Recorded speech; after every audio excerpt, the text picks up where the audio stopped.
This is and the reason why is America is moving towards creating the first island chain.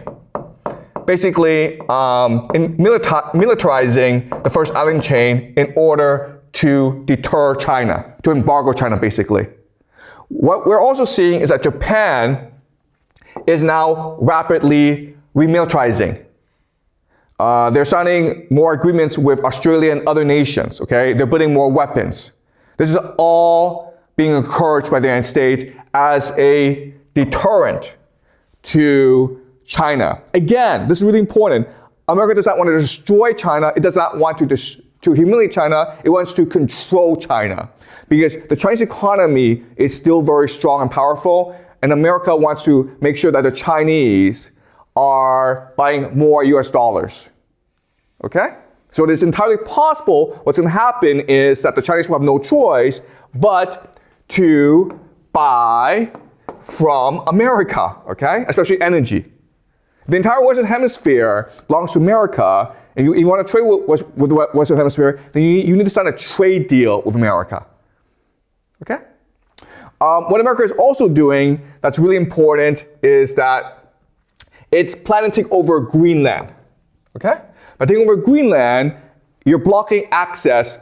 China and Russia cannot access the Western Hemisphere, okay, through the Arctic. You're also seizing control over the Arctic, okay? And there are lots of minerals and oil in the Arctic as well. Okay? The Strait of Gibraltar is also another strategic choke point, and America has signed a deal with Morocco to enhance more cooperation. Okay? So I can see what America is doing is when they mean strategic interest, prioritizing strategic interest, what they mean is exerting control over the world's choke points so that they can control global trade. Okay? They're not going to control the entire ocean because it's much too big, but if they control certain choke points like the Middle East, and the Strait of Malacca, that's probably enough. Okay? The point is to get China to submit. The point is to control China, not to destroy China. All right, this is important because if you want to become a major power in the world, you need to trade effectively. So Russia has something called the North-South corridor. As you can see, it runs through Iran, okay? Iran is very important for the Russian North-South corridor. And that's why the United States is attacking Iran. Okay? And that's why the United States is not going to ever stop attacking Iran. Because as long as Iran is at peace, Russia can trade with the world. But if Iran is being destroyed, there's too much war, this entire region is blocked off from both Russia and China. Okay? Russia has something called the Belt and Road Initiative. As you can see, okay, from a map, the center of the Belt and Road Initiative is, of course, Iran. All right? If China wants to access Africa, Europe, the Middle East, it has to go through Iran. Or it goes through the sea, the Strait of Malacca. But as I already said, the next step for America is to close off the Strait of Malacca as well to Chinese trade. Then where do you go? Well, then you go over to the Western Hemisphere, but that's American territory. Okay? Yes, you can trade with Russia. You can trade with Russia. You can do that. But it's not enough for your economy. Doesn't make sense. Right now, China gets about 20% of its oil from Russia. Maybe Russia can provide 30% or 40% at most. That's very optimistic. But but where are you going to get the other 50%, 60%, okay?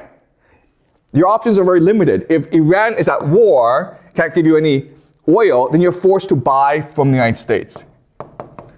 Okay? If you're forced to buy from the United States can set the price. It can set terms. It can dictate terms to you. And what the United States will say, you have to buy in US dollars. Okay? And that saves their economy. Right? Does it make sense, guys? This is not a hard idea to understand. This is exactly what it says in the US national security strategy. Okay? So, in many ways, you can make the argument that what's happening around the world right now, it's all an American policy of containing China, where in these flags are U.S. military bases. As you can see, China is completely surrounded by U.S. military bases in Japan, in South Korea, in Taiwan, even in Indonesia and Malaysia. China, Philippines, China is completely surrounded, okay? And this is it, the Strait of Malacca. This is a major choke point. And as you can see, it's not that hard for America to cut off that choke point, right? You see how much trade goes through the Strait of Malacca? You can see how many US bases are here.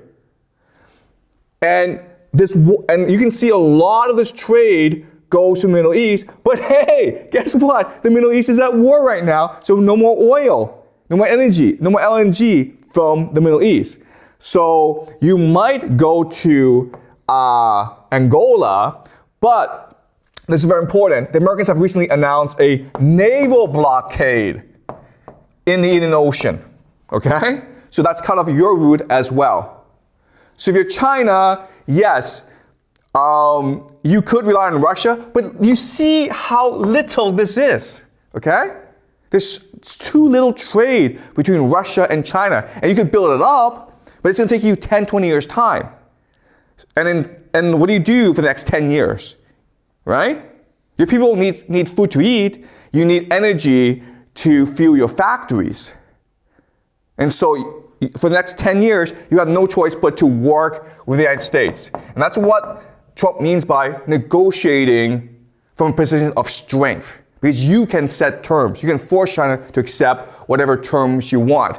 And quite honestly, if you just look at this map, there's very little that China can do about it, okay? There's this war in the Middle East. There's also this war in Russia, which also absorbs a lot of Russian energy. So Russia doesn't have that much resources to spare to China anyway. But America does. The Western Hemisphere does. Okay? Because the Western Hemisphere is at peace. So as long as the Western Hemisphere maintains a fortress, okay? Meaning no one can attack the Western Hemisphere, then the Western Hemisphere can continue to supply resources to the world at war.